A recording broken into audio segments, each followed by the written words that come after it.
ടിപിയെ കൊലപ്പെടുത്തിയ കൊടിസുനിക്ക് jail DGP parole അനുവദിച്ചത് വളഞ്ഞ വഴിയിൽ മാനുഷിക പരിഗണന അർഹിക്കുന്നുണ്ടോ എന്ന മനുഷ്യാവകാശ കമ്മീഷന്റെ ശുപാർശ അവസരമാക്കിയാണ് 30 ദിവസത്തേക്ക് സുനിക്ക് പരോൾ അനുവദിച്ചത്. ഡിജിപിയുടെ ഉത്തരവിന് പിന്നാലെ ശനിയാഴ്ച തവന്നൂർ ജയിലിൽ നിന്ന് സുനി പരോളിലിറങ്ങി.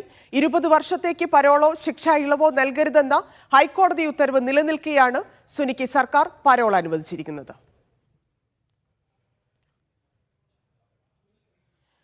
വാർത്തയുടെ വിശദാംശങ്ങളുമായി സാജിദ് അജ്മലും സുനിൽ ഐസക്കും ചേരുന്നുണ്ട്. ആദ്യം സാജിദിലേക്ക്.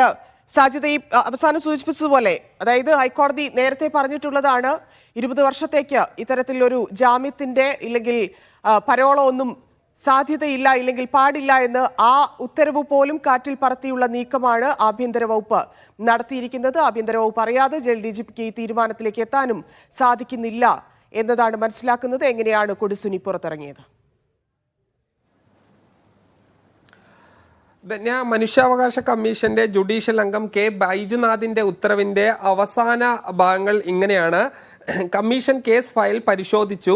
ജയിൽ അന്തേവാസികൾക്ക് ജയിൽ അധികൃതരുടെ റിപ്പോർട്ടിന്റെ അടിസ്ഥാനത്തിൽ പരോൾ അനുവദിക്കുന്നതിനുള്ള വിവേചനാധികാരം സർക്കാരിൽ നിക്ഷിപ്തമാണ്.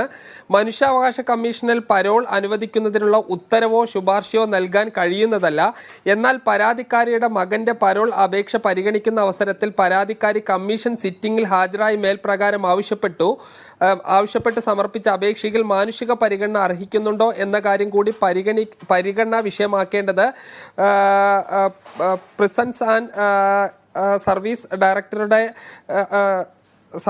ഡയറക്ടറോട് ശുപാർശ ചെയ്യുന്നു. ഇപ്രകാരം കേസ് തീർപ്പാക്കി കമ്മീഷൻ ഉത്തരവാകുന്നു. ഉത്തരവിന്റെ കോപ്പി പരാതിക്കാരിക്കും അതുപോലെ തന്നെ തവനൂർ ജയിൽ സൂപ്രണ്ടിനും അയച്ചു കൊടുക്കേണ്ടതാണ് എന്നാണ് പറയുന്നത്. അതായത് ഈ മനുഷ്യാവകാശ കമ്മീഷൻ ജാമ്യം നൽകണമെന്നല്ല പറഞ്ഞത്. ഈ ഒരു വയോധികയായ സ്ത്രീ ഈ നിരന്തരം കമ്മീഷന് പരാതി നൽകിയിരുന്നു. ഇവരെ കൊടിസുനിയുടെ മാതാവിനെ നേരിൽ കേൾക്കുകയും ചെയ്തിരുന്നു. അതുകൊണ്ട് ഈ കേസ് അവസാനിപ്പിക്കുന്നതിന്റെ ഭാഗമായാണ് മനുഷ്യാവകാശ കമ്മീഷൻ ഇത്തരം ഒരു റിപ്പോർട്ട് DGPക്ക് നൽകുന്നത്. അതായത് ആ കമ്മീഷന്റെ റിപ്പോർട്ടിൽ തന്നെ പറയുന്നുണ്ട്, ഈ ജാമ്യം ആർക്കെങ്കിലും പരോൾ നൽകണമെന്നോ ജാമ്യം നൽകണമെന്നോ പറയാൻ മനുഷ്യാവകാശ കമ്മീഷന് അധികാരമില്ല. മറിച്ച് ഇതൊരു മനുഷ്യാവകാശ പ്രശ്നമാണ്. അതുകൊണ്ട് ഇതിൽ എന്ത് തീരുമാനമെടുക്കാൻ കഴിയുമെന്ന് പരിശോധിക്കണം എന്ന് മാത്രമാണ് പറഞ്ഞത്. പക്ഷേ